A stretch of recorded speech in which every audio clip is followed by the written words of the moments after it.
Hi everyone and welcome to my YouTube channel Pink Rose Healing. Today I'm going to be talking to you a little bit about how I got into being a spiritual facilitator. So firstly, I have been doing my business Pink Rose Healing for now 2.5 years, going on 3 years this August, which is exciting.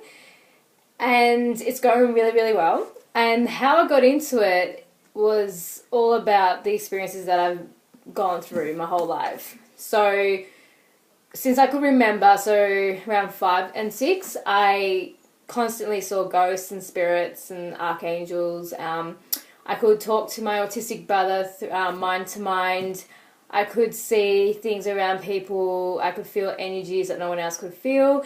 And I also used to speak to myself that my parents saw, but I definitely had spirits and loved ones around me, and I used to speak to them quite a bit. So at a very, very young age, I knew there was something different about me, how I felt to things and how I related to kids my age was really difficult because I saw things as a young child beyond the matter. So I understood like my parents, their emotions, so I understood their anger and why they were angry at such a young age, so I could look into things beyond what we could see. And I've been doing that since the age of 6. I don't purposely anymore look into things at all. Unfortunately, I just pick up on things when I can enter a room, and I choose to either look into it or not. And 9 out of 10 times I don't, unless I'm with a client and they allow me to look into what's going on, then I do. I never trespass or anything at all. And we'll go into trespassing and all that in later videos, because that's actually a really big concept to spirituality and the dark and the light side.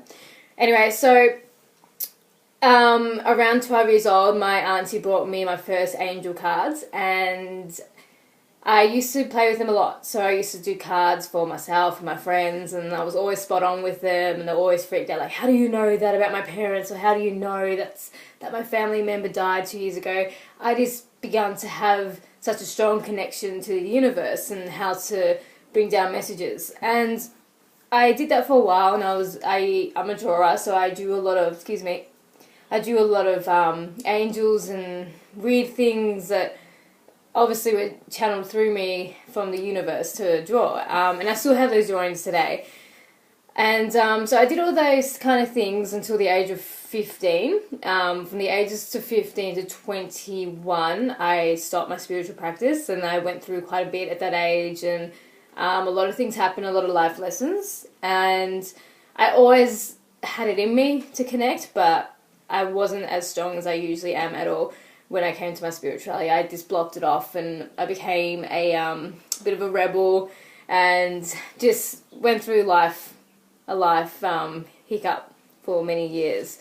But in saying that, it has got to where I am today. So I got back into my spirituality at the age of 22 after a very traumatic relationship, and it brought me back to who I am and what I was meant to do. And I went through that traumatic stage in my life to help people understand different levels of anger and anxieties and depression and so on. So I have gone through a bit, and it's always led me to the best things possible.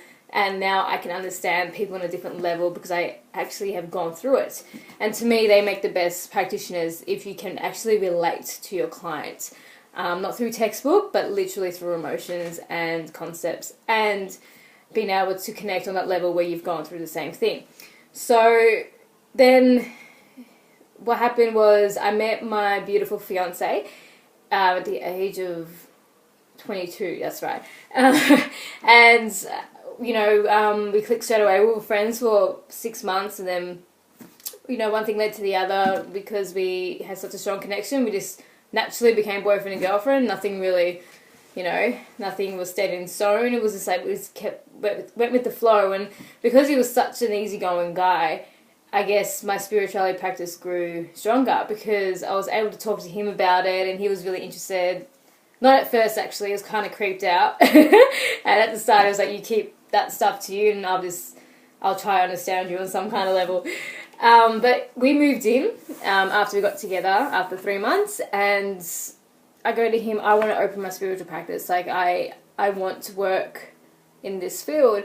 And he was so supportive. He was like, yep, I've got a spare room, which is this room we're in now. And he goes, just do it, start it. So I quit my hairdressing, because I did hairdressing back then. And I did not like it at all. I just did it purely because it supported me financially at the time. And I opened my business up. And I got a cafe job on the side. So, of course, you need to make money to support an opening business, because, of course, it takes a while to open up and get your client flow in. So I did that, and I was living on $50 a week because I had to set up my room and pay for all of that. But I made it work. Somehow, after all those financial traumas, it's like my will was overpowering everything else. So I was like, I had to make this work, and I made it work.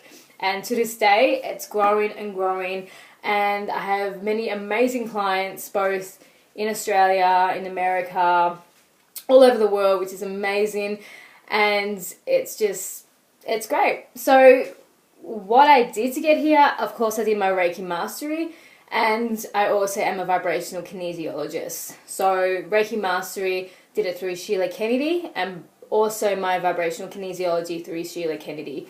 Now, if you want to know more about what I do, you can go on soundsfromsource.com, and you can understand the concepts of vibrational kinesiology. It's quite amazing. We work with quantum physics, all research. So if you're really interested, go on that website. You can go on my website too to look at my treatments and my courses, and I also do retreats with Karen Jacobson. She's an amazing yoga teacher, and that website is www.pinkroselilla.com. So Lilla is spelled Lilla, and that is from my Nonna Lilla, who passed away. But that's another episode. I will talk about how I got the name for my business and so and so.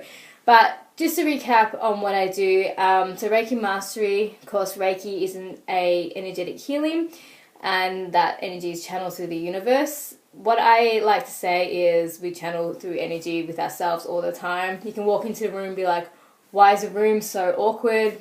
That energy is odd, that person's thrown off a weird energy.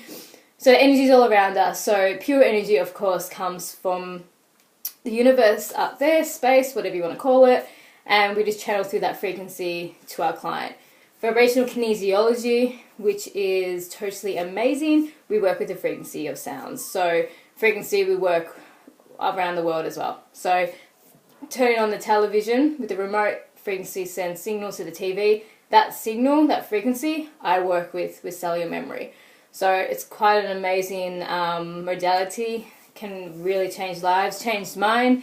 And again, I'll go through that in later episodes on how I got into vibrational kinesiology with Sheila Kennedy. So yeah, so welcome to Pink Rose Healing, and I'm really, really excited to get this YouTube channel off and going. So this is a bit of a snip before we start the big stuff. Alright, thank you for listening. See you soon. Bye.